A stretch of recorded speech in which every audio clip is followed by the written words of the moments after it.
From the very first clip, this video is going to mess with your sense of what real basketball even looks like. Not because of crazy dunks or 50-point games, but because of those plays that make you pause, rewind, and genuinely ask, how is this an actual NBA moment?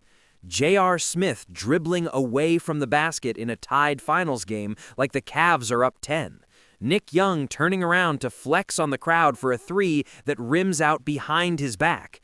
Manu Ginobili, in the middle of a live game, swatting a flying bat out of the air with his bare hand like it's just another defensive rotation. These aren't edits. They aren't glitches in a video game. They're real possessions, with real stakes, that for a few seconds feel completely disconnected from logic. The main point of this entire video is simple. The NBA might be the most controlled, highly trained, perfectly scouted basketball environment on Earth, but under pressure, with millions watching, even this league can suddenly look like a fever dream. What we're diving into isn't just funny moments, it's the exact second where the human brain short-circuits under stress. Sports psychologists call it cognitive overload, when a player is tracking the score, the clock, the coach's play, the defender's body angle, the last mistake, the next contract, the roar of the crowd, and in that chaos, one critical detail slips. That's how an all-time great forgets the score. That's how a role player celebrates a miss. That's how a perfectly drawn-up play explodes into chaos. The ball ping-pongs around and somehow ends up in the hands of the one guy who was never supposed to take the shot, and he buries a game winner. These are the fever dream moments of the NBA. Real games, real pressure, but decisions so bizarre they feel like they were coded by some bored developer in a broken simulation. And to show you exactly how wild it can get, we're starting with a single rebound in the 2018 finals, 4 seconds on the clock, the entire world watching, and one choice that still doesn't make sense. Game 1 of the 2018 NBA Finals. Oracle Arena is shaking. LeBron is in God mode, and somehow the Cavaliers are still alive against an all-time Warriors super team. Tie game. Under 5 seconds left in regulation. George Hill steps to the free throw line with a chance to steal a win on the road. First shot, pure. Second, short. The ball caroms off the rim and drops straight into the hands of J.R. Smith, right under the basket. For a split second, the entire season compresses into that rebound. One pump fake, one putback, one kick out. Anything could win it. Instead, J.R. turns, puts the ball down, and starts dribbling. Away from the hoop, away from the moment, away from the chance LeBron had just carved out of nothing. On the broadcast angle, you can see LeBron clapping, yelling, pointing at the rim.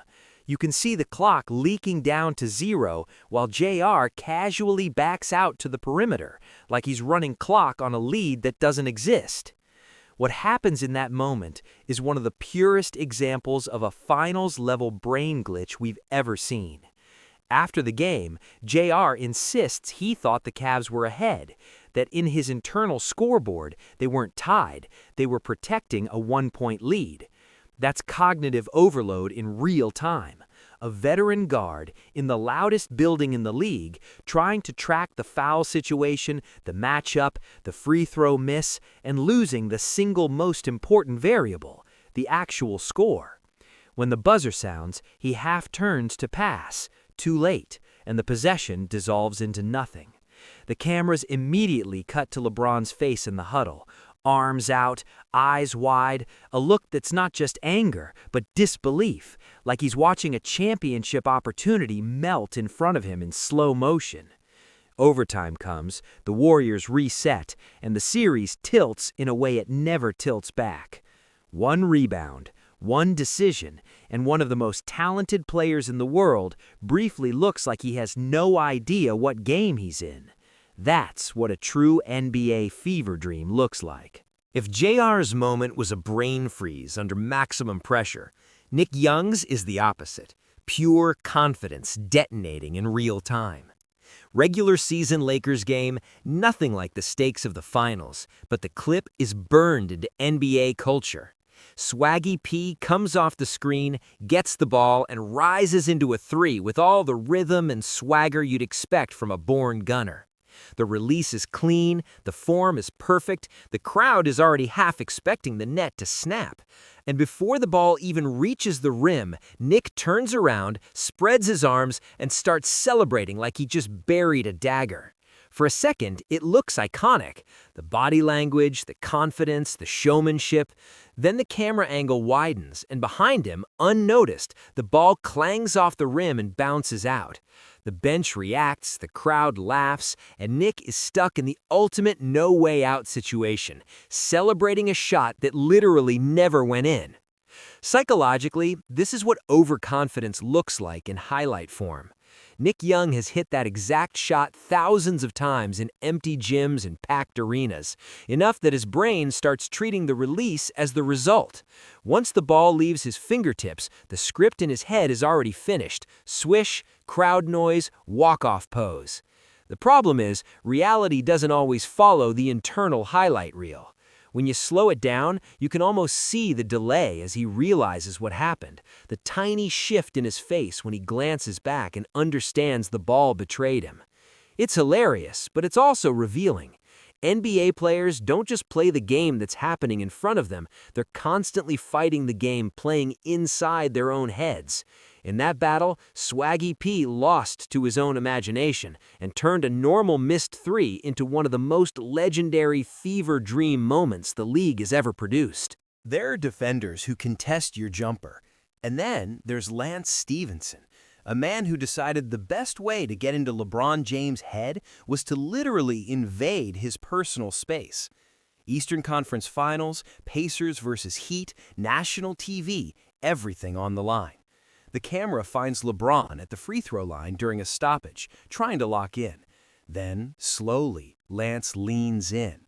No shove, no trash talk, no obvious taunt, just this uncomfortably close presence staring at him. And then it happens. Lance puts his lips next to LeBron's ear and blows. It's not hard, it's not aggressive, it's just bizarre. For a moment, the whole arena is confused. Did that really just happen? Did an NBA player in a conference finals game actually try to rattle the best player in the world by blowing in his ear like a bored kid in class? On the surface, it's comedy. LeBron's half smile, the announcers losing it, social media going nuclear with memes. But underneath, it's a strange, almost desperate form of psychological warfare. Sports psychology talks about getting in your opponent's head. Lance took that way too literally. He understood he couldn't match LeBron physically or in pure talent, so he tried to throw him off in the only way he could, by breaking every unwritten rule of adult behavior on a basketball court. The fascinating part is LeBron's response. He barely reacts. No shove, no technical, just a look that says, "You really tried that?" And then back to the game. That tiny moment shows the gap between them, not just in skill, but in mental control. For Lance, it became the defining clip of his career. For LeBron, it was just another weird possession in a long list of NBA fever dreams. You train all summer to handle traps, double teams, last-second switches. You do not train for a bat flying at your head. San Antonio, Halloween night. The Spurs are running their offense when the camera suddenly jerks. Players pointing up, fans ducking, officials backing away. A live bat is circling the court in the middle of an NBA game. For a few seconds, everything breaks. The possession, the spacing, the rhythm. Grown men making millions of dollars are literally sprinting away from a flying rodent. And then, in the middle of the chaos, Manu steps forward, like it's just another defensive rotation. He tracks the bat, times its path, and casually swats it out of the air with his bare hand. The arena loses its mind. The ref stops the game. Somewhere on the Spurs bench, someone is definitely thinking, how do you even scout for that? It's absurd, hilarious, and also a perfect example of how fast a tightly controlled environment can shatter when something completely outside the playbook drops in from the ceiling. Wildlife has crashed NBA games more than once. A stray cat sprinting across the floor mid-possession, forcing a fast break to turn into an impromptu nature documentary. Birds swooping low enough to make shooters flinch, bugs getting in a player's eye at the free throw line. For athletes wired around routine and rhythm, this kind of interruption is more than a joke. It's a full mental reset. Your heart rate spikes for the wrong reason, your focus snaps from the game to the creature, and when play resumes, it doesn't quite feel like the same night. Coaches can draw up counters for any defensive scheme, but nobody has a clipboard play for "pause the game, we have a bat." These are some of the purest fever dream sequences in the league, where reality itself seems to hijack the broadcast. One moment you're defending a pick and roll, the next you're dodging wildlife on national TV and trying to remember what play you were supposed to be running in the first place. In a league where contracts, respect, and even Hall of Fame debates are built on numbers, it's no surprise that sometimes players start chasing the stat sheet instead of the win. The strangest example might be Ricky Davis in 2003, setting one rebound shy of a triple-double. Late in the game, with the result basically decided, Davis dribbles toward his own basket, gently flips the ball off his own backboard, and snatches the rebound like he's just unlocked a secret achievement. For a second, he looks almost proud, like he's outsmarted the system. The Jazz players? Furious. The crowd? Confused. The league office? Not amused. Official scorers wipe the rebound from the box score, and the clip instantly becomes a symbol of what happens when the numbers start mattering more than the game itself. It feels unreal, not because it's a glitch in physics or some crazy bounce, but because it reveals a kind of naked, desperate logic you're not supposed to see on the court. That's the fever dream part, the moment when the illusion of pure competition cracks and you suddenly glimpse the personal agendas running underneath.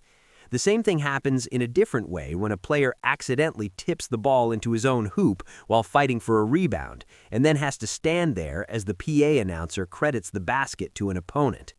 2 easy points, scored the wrong way, burned into the highlight reels forever. In those seconds afterward, you can almost see the internal storm: embarrassment, frustration, the urge to pretend it didn't happen.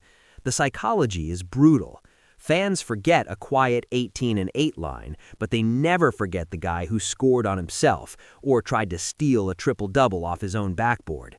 For players obsessed with control, these are nightmare scenarios.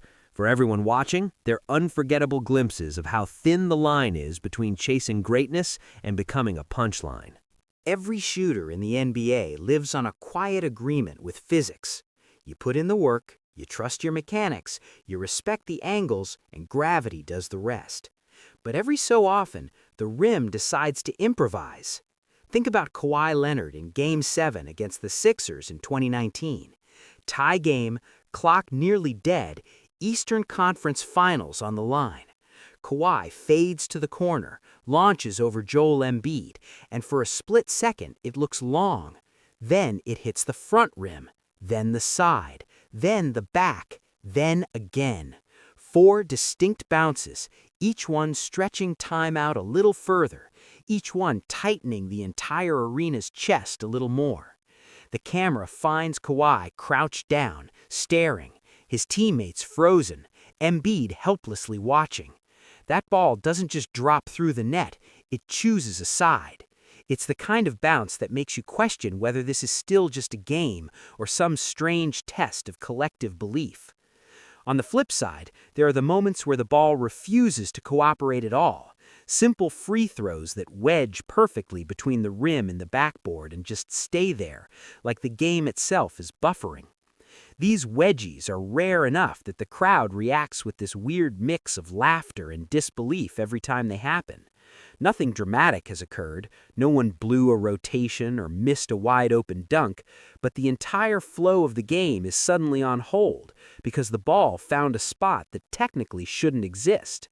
From a physics standpoint, it's just spin, force, and angle lining up in a 1 in 1,000 way. From a human standpoint, it feels like the universe is pausing the script to remind everyone watching, as much as you want to control every variable, sometimes the object you're all chasing has a personality of its own. Those tiny, awkward glitches in reality are exactly what make these plays feel like fever dreams. You know they're real, but they look and feel wrong.